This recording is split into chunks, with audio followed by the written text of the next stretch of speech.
तो भगवान ने ऐसा नहीं किया। भगवान जितनी पत्नियां हैं उतने, ये भागवत जी में लिखा है। जो लोग भगवान के बारे में आधा अधूरा बताते समझते हैं उनके लिए ये बात मैं बोल रहा हूं कि भगवान जितनी पत्नियां हैं उतने कृष्ण हैं। ये काम केवल भगवान कर सकते हैं। लोग कहते हैं ना भगवान इतने विवाह क्यों कर लिए? अरे वो भगवान है, कर तुम अकर तुम अन्यथा कर तुम सर्व सामर्थ। 16,108 पत्नी है तो भगवान के रूप भी कितने हैं?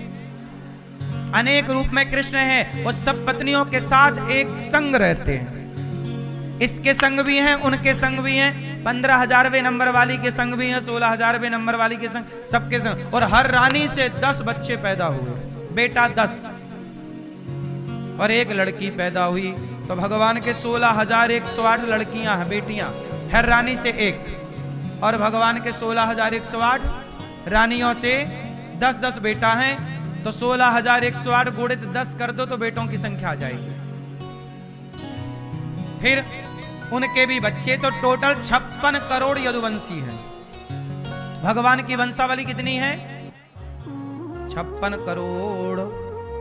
द्वारिका में केवल भगवान के पुत्रों को पढ़ाने के लिए 3 करोड़ टीचर हैं। मास्टर कितने हैं? हाँ, ये सब ऑन रिकॉर्ड है। मतलब द्वारिका कितनी संपन्न थी और भगवान के बच्चे और भगवान शिक्षा पे कितना ध्यान देते थे कि 3 करोड़ टीचर थे। केवल द्वारिका बड़ी थी और 56 करोड़ यदुवंशी रहते। तो द्वारिका कोई छोटी नहीं थी, बड़ी थी और पूरी व्यवस्थाएं थी, वहां सब कुछ था। जब भगवान लीला पूरी करके गए तो अपनी द्वारिका को पानी में डुबा दिया। क्यों? क्योंकि लोग जाके फिर वहां ताश वाश खेलते। आज के जमाने में नहीं, लोग मंदिरों में ताश खेलते हैं। मंदिर में बैठ जाएंगे, ताश खेलेंगे। दुर्गा जी के पांडाल में बैठे हैं, ताश चल रही है। गणेश जी के पांडाल में बैठे, ताश चल रही है। हाँ या ना? ताश खेलने के लिए तुम्हें और कोई जगह नहीं मिली, का है मंदिर ही मिला है। इन लोगों को गंगा जी में डंफर में भर के गंगा जी में विसर्जित कर देना चाहिए। मंदिर में जुआ खेल रहे हैं गधे। मंदिर भी जुआ खेलने की जगह है, लेकिन मंदिर में खेलते हैं कि नहीं लोग? मंदिर के बरामदे में, आंगन में, प्रांगण में जुआ खेल रहे हैं। इन लोगों को थोड़ा टोका करो, ये कोई जुआ खेलने की जगह है? और क्या भगाना चाहिए? अपने घर पे खेलो, मंदिर में खेल रहे हो। आप लोग विरोध नहीं करते, गलत चीजों का विरोध नहीं करोगे, गलत होता चलेगा। और एक बार बोल दोगे, कल से वो सावधान रहेगा। यार लोग रोकते हैं, लोग टोकते हैं, मंदिर में क्यों? लड़ाई करते हैं, मारो 3-4 दांत तोड़ो।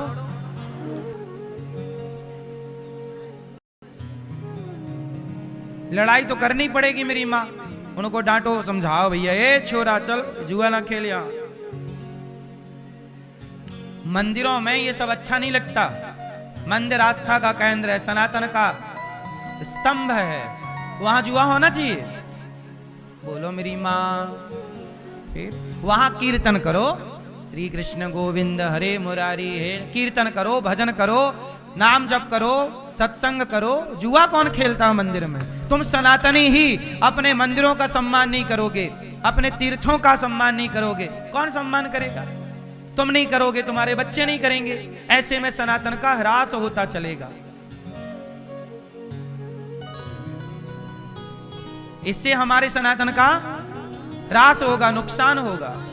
इसलिए हम सबसे प्रार्थना करते हैं कि मंदिर में पहले समझाओ 2-3 बार, जुआ नहीं खेलना मंदिर में।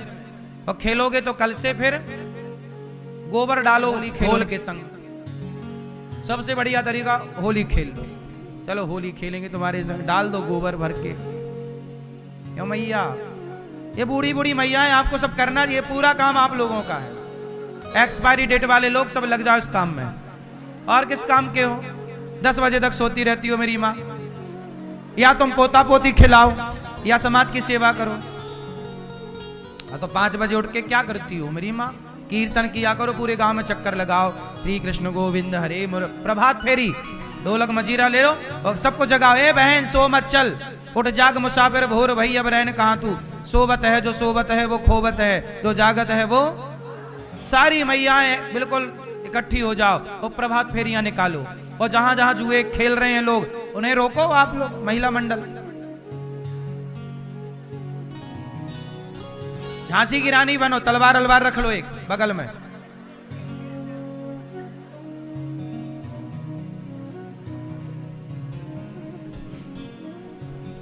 राजस्थान की तो हमारी माताओं ने भी युद्ध लड़े हैं, फिर नहीं तलवार चलाई, कितनी वीरांगनाओं की गाथाएं भरी पड़ी हैं राजस्थान में।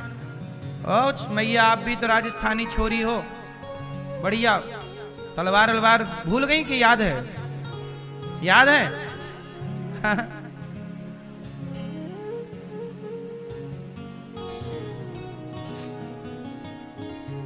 गलत ना हो, जहां गलत हो उसे रोकना चाहिए। नहीं रोकने से वो गलतियां बढ़ती जाती हैं, दोहराई जाती हैं। एक बार रोक दोगे कि भैया मंदिर में ये सब गलत है, खत्म हो जाएगा। कोई रोकता नहीं है, चल रहा है। तो भगवान के 16,108 विवाह हुए, हर रानी के 10 बेटा और 1 बेटी हुई। और भगवान ना बड़े प्रेम से रह रहे हैं, हंसी मजाक भी करते हैं रुक्मणी जी से। गृहस्थी में कैसे रहना चाहिए भगवान से सीखो, हंसते मुस्कुराते। बाणासुर पर भगवान ने कृपा की, अनिरुद्ध का विवाह उषा के संग हुआ और राजा नृग ने गौदान किया, जिसके कारण भगवान का साक्षात्कार हुआ। जीवन में मरने से पहले गौदान सबको करना चाहिए। आप लोग जीवन में मरने से पहले गौदान जरूर करना, क्योंकि गाय की पूंछ पकड़ के ही वैतरणी पार होते हैं। गाय की पूंछ पकड़ के वैतरणी पार होते हैं। आप लोग गैया चराए हैं कि नहीं बचपन में? हमारे यहाँ गैया ना बारिश में नदियां बाढ़ आ जाती थी और नदियों के उस पार गैया चरने जाती थी, तो मैं खुद गैया की पूंछ पकड़ के और हम लोग नदी पार कर लेते थे। तो जैसे नदी पार गैया की पूंछ पकड़ के कर लेते, गैया को तैरना आता है पता है? सोचिए गाय को तैरना आता है, जबकि वो कहीं सीखती नहीं है। परमात्मा ने भी क्या बनाया है, समझ रहे हो? आपका बच्चा पानी में डूब जाएगा, उसे तैरना सीखना पड़ेगा, लेकिन गाय का बच्चा उसे सीखना नहीं होता, वो पेड़ से सीखा सिखाया पैदा हुआ। ईश्वर को पता है कि किसे क्या सिखाना है, कहां से। ये क्या बढ़िया व्यवस्था है परमात्मा की। सही है कि गलत है? फिर मछली के बच्चे को तैरना नहीं सिखाना पड़ता, वो गाय के बच्चा, जब गाय पार लगती है तो गाय की पूंछ पकड़ लो, आप भी पार लग जाओगे। गाय पार हो जाती है तो वैतरणी से, जैसे यहां की नदी से गाय पार लगाती है, ऐसे वहां वैतरणी नाम की एक नदी है। उस वैतरणी से पार कौन लगाएगा? जो गौदान करता, गाय की सेवा करता, उसे गौ माता बोलती है कि तूने मेरी सेवा की, आ अब मैं तुझे पार लगा। और जो नहीं करते वो उस वैतरणी में डूबते रहते हैं। वैतरणी नाम की एक नदी है, मावाद से भरी हुई।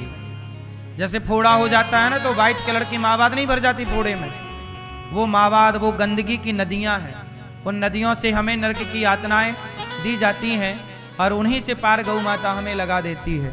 इसलिए गाय की सेवा, गौदान जीवन में अवश्य। हमारे यजमान जी ने शुरू दिन ही गौदान किया था और गाय के दान से ही फिर उन्होंने भागवत की शुरुआत की, गौदान किया। तो आप लोग भी जीवन में गौदान करें, मरने से पहले गौदान कर लो। आजकल देखो जीते जी कर लो, मरने के बाद तुम्हारा बेटा तुम्हारे नाम से गौदान करे ना करे। और हम तो कहते हैं मरने के पहले अपनी 13वीं 11वीं भी कर लो, मरने के बाद बेटा बेटी करे ना करे। आजकल तो फिर बेटे बोलते तू कर ले, तू कर ले, तू कर ले। कई बार तो बच्चे मना कर देते हैं कि इतना हम नहीं करेंगे, हाँ या ना? कई बार लड़ाई हो जाती है कि नहीं? बाप मर गया, उसकी 13वीं कौन करे, ये प्रश्न खड़ा है। इसलिए मरने के बाद 13 ब्राह्मण ही तो खाएंगे। हम कहते हैं जीते जी गौरी गोपाल में जो हजारों साधु संत खा पी रहे हैं, इन संतों को जीते जी खिला दो, और फिर मरने के बाद जो बच्चा करे ना करे, आपने जीते जी अन्नदान कर दिया है, उसी से सदगति होगी। जो जीते जी आपने किया, मरने के बाद तो अच्छा करेगा ही, करे तो अच्छा है, नहीं करे तो वही। भाई जो कोरोना काल में मरे उनकी तो 13वीं भी नहीं हो पाई, इसलिए पता नहीं हम लोग किस परिस्थिति में मरेंगे, 13वीं हो पाती है नहीं हो पाती। इसलिए समय का क्या भरोसा, कब कौन सा समय आ जाए कोई जानता। कोरोना आ जाएगा और सब कैद हो जाएंगे घरों में, और 13वीं भी नहीं हो पाई, बड़े बड़े लोग मर गए। बोलो हाँ, मरे तो कोई 4 लोग भी इकट्ठे नहीं हो पाए। बोलो हाँ। हाँ समय को भरोसो कोनी, कद पलटी मार जावे। यही समय का भरोसा, कब पलटी मार जाए, क्या हो जाए कल। इसलिए जीते जी भागवत सुन लो, जीते जी भागवत सुन लो, जीते जी गौदान कर लो, जीते जी अन्नदान कर लो, फिर बिंदास आराम से मरो आखिरी में। बहुत ज्यादा जिंदगी लोड लेने की नहीं है, बिंदास जीना और बहुत प्रेम से भगवान का चिंतन करना।